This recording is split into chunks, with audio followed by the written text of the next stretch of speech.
I'm Vedant from ECE department, batch 1 and 2. We are here to take a short interview documentary on behalf of subject discover himself. She is Samira from our batch 1. He is Rahul, batch 2, and he is Sai from batch 2, and he is Vinish from batch 2, and she is Vaishnavi from batch 2.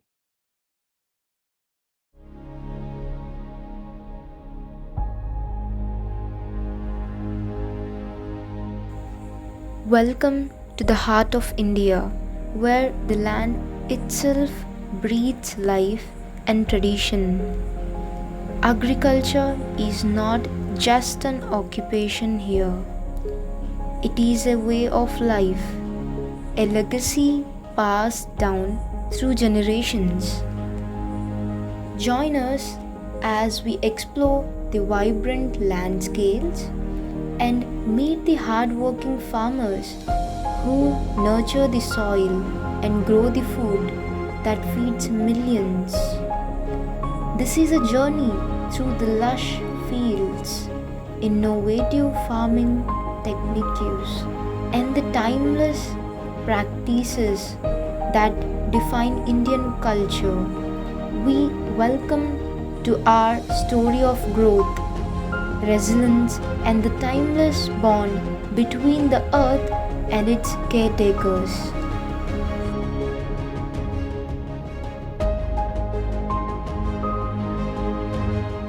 Can you tell us about yourself and the farming journey? Okay. నేను first of all నేను fishing దగ్గరలో lab technician గా చేస్తున్నా. నా degree complete అయింది. నాకు 1.2 acres ఉన్నాయి. ఇందులో నేను చేయొచ్చు. ఇందులో పంట దాని పాలకు కూడా ఇవ్వచ్చు. అంటే పాలు కంటే వేరే వాళ్ళకి కిరాయి ఇవ్వడం అంటారు, వాళ్ళకి కూడా ఇవ్వచ్చు. కానీ నేను ఎందుకు చేస్తున్నా అంటే ఫార్మింగ్ అనేది నా దృష్టిలో ఒక గొప్ప విషయం. అందుకే నేను దీన్ని ఎంచుకున్నా. ఇందులో చాలా కష్టం ఉంటుంది, కానీ కష్టాన్ని ఇష్టంగా చేస్తా. అంటే ఒక రైతు పండించిన పంటను చాలా మంది వ్యక్తులు పేదవాళ్ళని ఎవరికైనా తింటారు. కాబట్టి మనం పైసలున్నా ఏదున్నా మనం ఫుడ్ లేకుండా ఉండలేం కదా. అందుకే దీన్ని చూజ్ చేసుకుంటాం. ఎన్ని రకాల భూములు ఉన్నాయి, వాటిలో ఏమేం పండించవచ్చు? ఓకే. పంటలో రకాలంటే సాగు భూమి ఉంటది, రాగడి భూమి ఉంటది, నల్లరేగడి ఉంటది, పొడి భూమి ఉంటది. ఇందులో చాలా రకాల భూములు ఉంటాయి. మనకు తెలియకుండా కూడా చాలా రకాల భూములు ఉంటాయి. అందులో రాగడి భూములు అంటే ఎట్లుంటది అంటే వర్షం పడ్డా నీరు పడ్డా కూడా అందులో రాగడి భూమిలో వర్షాధార పంట పండించుకోవచ్చు. వర్షాధార పంట అంటే వరి. ఎందుకంటే వరికి ఎక్కువ నీళ్లు కావాలి కాబట్టి ఎక్కువ రాగడి భూమిలో పండిస్తారు. ఎక్కువ మోతాదులో వరి ఆ భూమిలో నీళ్లు నిల్వ ఉంటాయి. అదే పొడి భూమిలో మనం నీళ్లు వేసినట్టే ఎండిపోతాయి. అందులో మొక్కజొన్న గాని, పత్తి గాని, మిరప గాని అలా పండించుకుంటారు. అట్లా భూమిని బట్టి పంటలు పండుతారు. This is my next question. What kind of farm do you run and what crops do you focus on? Like మీరు ఏ పంట పండిస్తారు? ఓకే. ఇప్పుడు వరి పంటలో మనకు 2 రకాలు ఉంటాయి. ఒకటి దొడ్డు వరి, ఒకటి సన్న వరి. దొడ్డు వరి అంటే నార్మల్ గా మనము డీలర్ షాపులలో రేషన్ ఇస్తారు చూసావా, ఆ వరిని దొడ్డు వరి అంటారు. అది పండించే సన్న వరిలో చాలా రకాలు ఉన్నాయి. సన్న వరిలో ఆర్ఎన్ఆర్, జై శ్రీరాము, అందులో డిఫరెంట్ టైప్స్ ఆఫ్ వరి ఉంటాయి. అందులోకి వెళ్ళి ఇప్పుడు నేను పండించిన పంట ఆర్ఎన్ఆర్ ఎందుకు ఎంచుకున్నా అంటే షుగర్ పేషెంట్స్ ఎక్కువ తింటారు ఆర్ఎన్ఆర్ వాళ్ళు. ఎందుకంటే ఈ విలేజ్ లో సిటీలో అంటే జై శ్రీరామ్ అలాంటివి తింటారు. విలేజ్ లో చాలా మంది షుగర్ పేషెంట్లు అయినా ఎవరైనా కొంచెం ఇట్లా హెల్త్ ఇష్యూస్ ఉన్నా కూడా ఆర్ఎన్ఆర్ వరి తింటారు, ఆర్ఎన్ఆర్ రైస్ తింటారు. ఫస్ట్ ఆఫ్ ఆల్ ఈ రైస్ పండించే ముందు మనం వడ్లు తీసుకుంటాం. వడ్లు తీసుకొని మండగట్టడం అంటారు. మండే 1 month ఉంటది. అంటే మండగట్టడం అంటే ఇప్పుడు ఎట్లా అంటే కోడి గుడ్డు పెట్టే ముందు దాని మీద పొదిగేస్తారు విషయం. ఆ వేడికి దీన్ని ఎట్లా చేస్తామంటే వాటర్ లో వేసి బస్తాలో వేసి చేస్తాము. అప్పుడు అందులోకి వెళ్ళి మనకు మొలక వస్తుంది. ఆ మొలకను కొద్దిగా స్పేర్ తీసుకొని దానిలో దున్నేసి అందులో వడ్లలుపుతే అప్పుడు మనకు మొలక వచ్చి నారు మొలుస్తుంది. నారు మొలిచినాక 21 days నుంచి 30 days లోపు ఆ వరి మనము అలికిన కాంచాలి. 21 days నుంచి 30 days లోపే అందులో మనము వరి వేసేయాలి. లేకుంటే మాత్రం అది పెరుగది చనిపోతుంది. నెక్స్ట్ 1 month లో మనము వరి వేసుకుంటాం. వరి వేసుకున్నాక వరేసుకున్నప్పుడు డిఏపి అయినా యూరియా అయినా చల్లుకున్నాక మళ్ళీ 30 days కి పిలకల గోళీలు అని వేస్తాం. పిలకల గోళీలు అంటే జింక్ వేస్తాం. ఇప్పుడు మనకు తినడానికి ఫుడ్ ఎట్లనో వాటికి కూడా సేమ్ అలాగనే దానికి వాటికి మొలకకు పిలక రావాలంటే, పిలక అంటే దానికి ఎదుగుదల రావాలంటే జింక్ వేస్తాం. జింక్ వేసినాక మళ్ళీ 1 month కి యూరియా, పొటాష్ వేస్తాం. పొటాష్ అంటే మళ్ళీ అది గొలుసు వస్తుంది, చిన్న పొట్ట అంటాం. చిన్న పొట్ట అంటే అది దాని పొట్ట విప్పుకొని దాంట్లోకి వెళ్ళి, ఇప్పుడు ఎట్లా చెప్పాలంటే, ఒక అమ్మాయి ఇప్పుడు ప్రెగ్నెన్సీ అయితే డెలివరీ ఎట్లా అవుతుందో సేమ్ అదే విధంగా ఒక మొక్క అనేది ఈ పొట్టకచ్చి పొట్ట నుంచి దానిలో పిల్ల పెడతారు. పిల్ల పెట్టడం అంటేనే ఇది గొలుసునే పిల్ల అంటారు.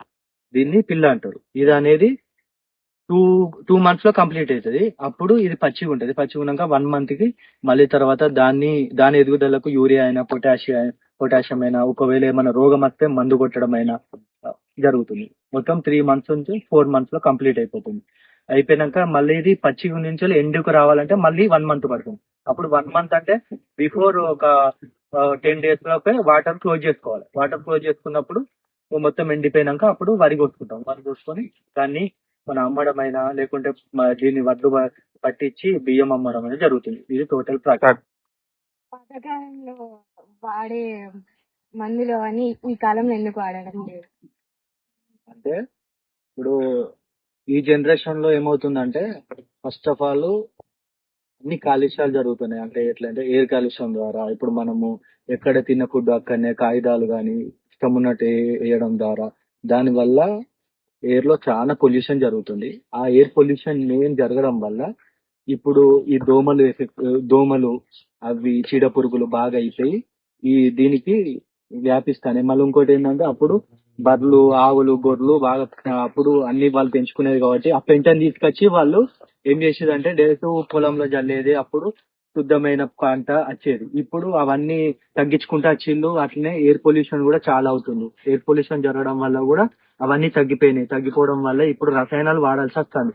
రసాయనాలు వాడడం కూడా కరెక్ట్ కాదు. ఎందుకంటే రసాయనాల వల్ల కూడా చాలా ఎఫెక్ట్ అవుతున్నారు మనుషులు కూడా. రైతులు కూడా చాలా ఇబ్బంది అవుతున్నారు.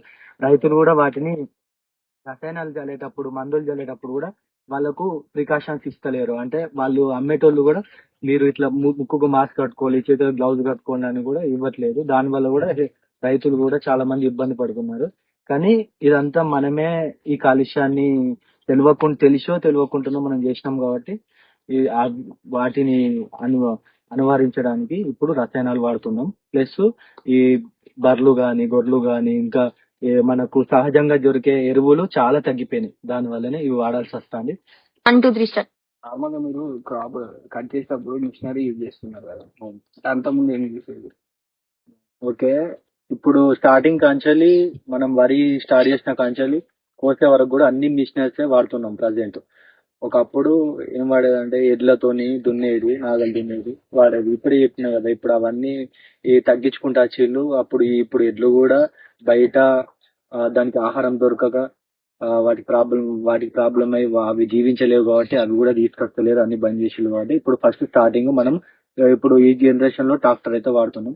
ట్రాక్టర్ తో దున్నేసి అన్ని మినిమము అన్ని ట్రాక్టర్ తోనే వాడుతున్నాం. లాస్ట్ కోసుడు వరి హార్వెస్టర్ ఉంటుందా దాంతో కోస్తున్నాం.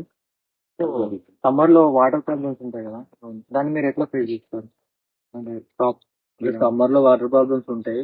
అంటే ఇప్పుడు మాకు చెరువు దగ్గర ఉంది కాబట్టి సమ్మర్ లో ఇప్పుడు మనము వానాకాలం వచ్చినట్టు అయితే వాటర్ రాదు. మనం సమ్మర్ లో వాటర్ తక్కువనే ఉంటాయి. చెరువు నీళ్లు ద్వారా మాకు బావి ఉంది కాబట్టి బావిలో ఊట ద్వారా వాటర్ ను వాడుకుంటాం. అది కూడా ఇప్పుడు మనం వానాకాలం వాడుకునే దానికన్నా దీన్ని ఎట్లా వాడతామంటే చాలా తక్కువ మోతాదులో వాటర్ వాడి దాన్ని మొత్తానికే నాశనం చేయకుండా దీన్ని మనం నీళ్లు తక్కువ మోతాదులో ఎండాకాలం వాడాల్సి వస్తుంది. ఎందుకంటే ఎండాకాలంలో చెరువులో వాటర్ కూడా తగ్గిపోతుంది. ప్లస్ బావిలో వాటర్ కూడా ఊట కూడా తగ్గిపోవడం వల్ల మనం వాటర్ ఎంత మోతాదులో వాడాలో తగిన మోతాదులో తీసుకొని వాడతాం. కాకపోతే వానాకాలం వచ్చిన పంట కన్నా ఎండాకాలం పంట దిగుబడి తక్కువ అవుతుంది. దాని వలన వాటర్ సదుపాయం లేకపోవడం వల్ల కొన్ని ప్లేస్లలో అయితే మనం పంట వేసినంత సేపు వాటర్ ఉంటాయి, వేసినాక మొత్తం ఎండాకాలం వచ్చిందంటే చెరువులో వాటర్ ఉంటాయి, బావిలో వాటర్ ఉంటాయి, వాడు పంట నాశనం చేసుకొని ఉండాల్సిందే తప్పించి అప్పుడు రైతు నష్టపోవాల్సిందే కంపల్సరీ. ఒక వానాకాలమే పంట పండించుకుంటారు కొంతమంది, వర్షం ఉన్నది కొంతమంది బోర్ వేసుకుంటారు. బోర్ వేసుకుంటే 2 పంటలు తీసుకుంటారు. బోర్ వేసుకున్నా కూడా ఎండాకాలం వాటర్ తగ్గిపోతుంది. అప్పుడు ఏం చేయాలంటే వాటర్ తగ్గిపోయినప్పుడు వాటర్ అనేది తక్కువ ఏ పంటకు అవుతుందో ఆ పంట వాడుకోవాలి. అప్పుడు పత్తి వాడుకుంటారు. పత్తిలో వాటర్ ఎక్కువ శాతము యూజ్ చేయం కాబట్టి చాలా మంది పత్తి వాడుకుంటారు. మీరు ఇంతసేపు చెప్పినట్టయితే బోర్డుతో 2 పంటలు తీయొచ్చు అన్నారు. కరెంట్ దాంతో మీకు ఏమైనా ప్రాబ్లం ఉందా? కరెంట్ ప్రాబ్లం అనేది ఇది వరకు ఒక 10 years బ్యాక్ చాలా ప్రాబ్లం ఉండే. ఎందుకంటే మనకు అది ఎప్పుడు కరెంట్ వచ్చేది కూడా తెలియకపోయేది. ఎప్పుడైతే కేసీఆర్ ప్రభుత్వం వచ్చిందో అప్పుడు 24 గంటలు కరెంట్ అని పెట్టిండు. 24 గంటలు కరెంట్ అని పెట్టిండు కానీ మనకు అందుబాటులో 24 గంటలు ఇయ్యలే. కనీసం అప్పుడు 3 గంటలు వచ్చేది, సరే ఒక 10 గంటలు 12 గంటలు వచ్చేది. దానికన్నా పోల్చుకుంటే అది బెటరే. తర్వాత ఇప్పుడు కూడా అదే ప్రాబ్లము కాకుండా అదే 12 గంటలైనా 15 గంటలైనా కంపల్సరీ వస్తుంది. వచ్చినప్పుడు మేము డే మొత్తంలో మనకు 12 hours ఉంటది కాబట్టి ఆ 12 hours లో ఎలాంటి ప్రాబ్లం జరగదు. ఎందుకంటే కరెంటు ఎగ్జాక్ట్ గా అయితే పోదు. ఎప్పుడు పోతుంది అంటే మన ట్రాన్స్ఫార్మర్ ప్రాబ్లం వల్ల చెట్లు పెద్దగా పెరిగి ఆ వైర్లకు టచ్ అయ్యి అప్పుడు ప్రాబ్లం రావడం వల్ల పోతుంది. అది కూడా ఎమర్జెన్సీగా దాన్ని సాల్వ్ చేస్తూనే ఉంటారు. ఇక్కడ ఉన్న అధికారులు కానీ విద్యుత్ అధికారులు కానీ సాల్వ్ చేస్తూనే ఉంటారు. ఇప్పటి వరకు అయితే ఎలాంటి ప్రాబ్లం రాలేదు. అన్న మీరు చూసినట్టయితే మీరు మార్నింగ్ అయినా ఈవినింగ్ అయినా మీరు ఏ టైం వచ్చి పని చేస్తారు ఇక్కడ? నేను మార్నింగ్ వస్తా, ఎర్లీ మార్నింగ్ 5 o'clock వస్తాము. వచ్చి వాటర్ పెట్టడం అయినా ఏమన్నా ఇట్లా వాటర్ పెట్టినప్పుడు ఏమైందంటే ఒడ్లు కొట్టుకోపోవడం అయినా వాటిని ఒడ్లు వేసుకోవడం అయినా ఎట్లు ఉన్నది పొలము, దానికి కావాల్సిన నెక్స్ట్ స్టెప్ ఏం తీసుకోవాలి అనేది చూసుకుంటాం. ఎప్పటికీ ప్రతి డే వస్తూనే ఉంటాం, చూసుకుంటాం. ఇంతవరకు అయితే మనకి గవర్నమెంట్ అందరికి పొలాలకి ప్రతి సంవత్సరం 2 విడతలుగా మనకి మనీ వస్తుంది. మీకు ఎంత ప్రతి విడతలకు ఎంత వస్తుంది మనీ? సరే, ఇప్పుడు మనీ అన్నాడు కాబట్టి ఏంటిదంటే రైతు బంధు వస్తుంది, పిఎం కిసాన్ వస్తుంది. పిఎం కిసాన్ అంటే మనకు నరేంద్ర మోడీ ఇస్తాడు, అది ఇయర్లీ 3 times వస్తుంది. ఇది రైతు బంధు అనేది ఇయర్లీ 2 times వస్తుంది. ఇప్పుడు వచ్చిన ప్రభుత్వం వల్ల కొంచెం డిలే అయింది కానీ ఎప్పటికైతే వస్తుంది. దాని మీద డిపెండ్ అయితే రైతులు అయితే ఎప్పుడు ఉండరు. ఎందుకంటే అది వచ్చేది కొద్దిగా ఇప్పుడు అది రావడం వల్ల ఇప్పుడు ఎరువుల రేట్లు పెరగడం వల్ల, రసాయన రేట్లు పెరగడం వల్ల చాలా ప్రాబ్లమ్స్ అవుతుంది. దాని వల్ల రైతులు ఏం చేస్తారంటే ఈ ఎరువుల అధికారుల దగ్గర పోయి, ఎరువుల షాపుల దగ్గర పోయి ఖాతా పెట్టడము, వాళ్ళని అప్పుగా తీసుకోవడము, పంట వచ్చినాక ఇస్తామనడము. పంట వేసుకుంటాడు వాడు, పంట వేసుకొని పండించుకున్నాక తీరా సమయానికి కోసే టైం వరకు వర్షము ఎప్పుడు ఎట్లా ఉండేది తెలియదు. చాలా రైతులు చనిపోయే కారణం, ఊరు వేసుకొని చనిపోవడం, మందాయి చనిపోవడం కారణాలు ఏంటంటే రైతులు అప్పులు తెచ్చి పంట పండించుకుంటారు. పంట పండించుకున్న పైసలు కూడా వాడు పెట్టుబడి పెట్టినవి కూడా రాలేకపోతుంది. ఎందుకంటే వాతావరణం అనుకూలిస్తలేదు, పెట్టిన పంట నాశనం అయిపోతుంది. వర్షాలు పడి రాళ్ళ వర్షాలు పడతాయి, వర్షాలు పడి మొత్తము వడ్లని రాలిపోవడము, చేతికి అందవు. మీరు కూడా న్యూస్లలో చూస్తారు చాలా చోట్ల ప్రతి ఇయర్లీ అదే కంటిన్యూ అవుతూనే ఉంటది. దాన్ని సాల్వ్ చేయడం అయితే జరగదు. ఎందుకంటే మనం వాతావరణాన్ని ఆపలేము కాబట్టి మనకు అది జరగదు. చాలా మంది రైతులు కారణము అప్పులు తెచ్చి పంట పండించుకోవడం, పంట డబ్బులు రాక నష్టపోవడం, పంట డబ్బులు వచ్చి కూడా చనిపోయేటోళ్ళు కూడా ఉన్నారు. ఎందుకంటే పంట అమ్ముకొని వాళ్ళ దగ్గర ప్రభుత్వం నుంచి వెళ్ళి డబ్బులు కూడా రాలేకపోతాయి. వాళ్ళు అంత పెట్టుబడి రేటు కూడా లేదు. రైతు అంటారు కానీ రైతుకు ఎలాంటి పెట్టుబడి లేదు. రైతు కష్టం అనేది మనము సెల్లలో స్టేటస్లు పెట్టుకోవడం, దాని వల్ల వానికి ఏదో సాటిస్ఫాక్షన్ ఉంటది కావచ్చు. కానీ ఇక్కడ రైతు అనేది కష్టపడటానికే తెలుస్తుంది. రైతు ఒక సంవత్సరం పాటు ప్రతి ఒక్క రైతు ఈ భారతదేశంలో ఎవడు పంట పండించకుంటే ఒక్కడు కూడా బతకలేడు. ఎందుకంటే మనము ఏదున్నా అన్నం లేకుంటే అయితే మనం బతకలేము. అన్నము నీళ్లు 2 లేకుంటే అయితే మనం బతకలేము. రైతు లేకుంటే అసలే బతకలేము. కానీ రైతులకే న్యాయం జరుగుతలేదు, ఎప్పటికీ అన్యాయం జరుగుతుంది.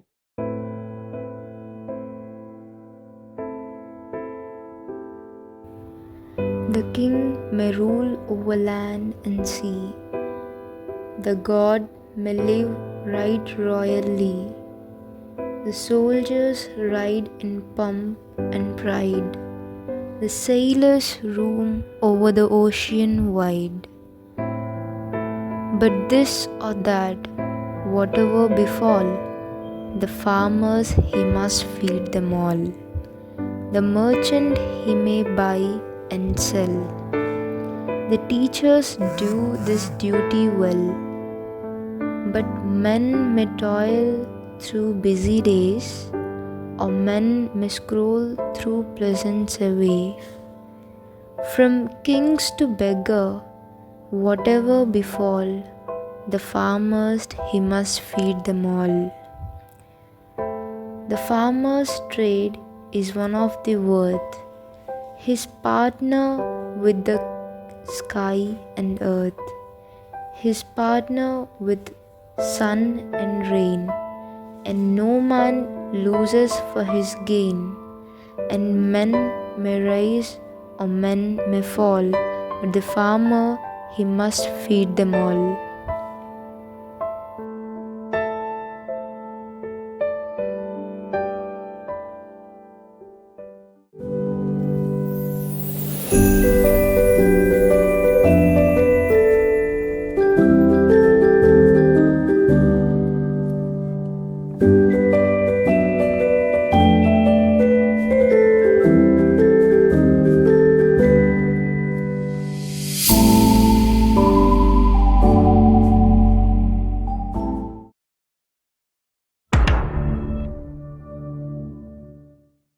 चलो भाई देखो अब मैं क्या करता हूँ.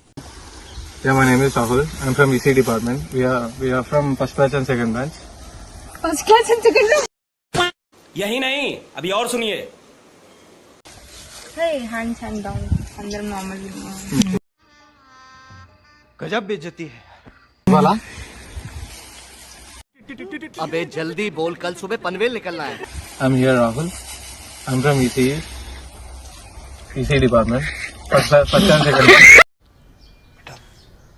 तुमसे ना हो पाएगा. అంటే నార్మల్ ఒక నిమిషం ఫస్ట్ మళ్ళీ చెప్పు ఏదా క్వశ్చన్ ఏంది అంటే ఇప్పుడు ఈ జనరేషన్ లో ఏమవుతుందంటే मेरे साथ अन्याय हुआ है. मेरे साथ अन्याय हुआ है और मैं अब किसी के साथ अन्याय नहीं होने दूंगा.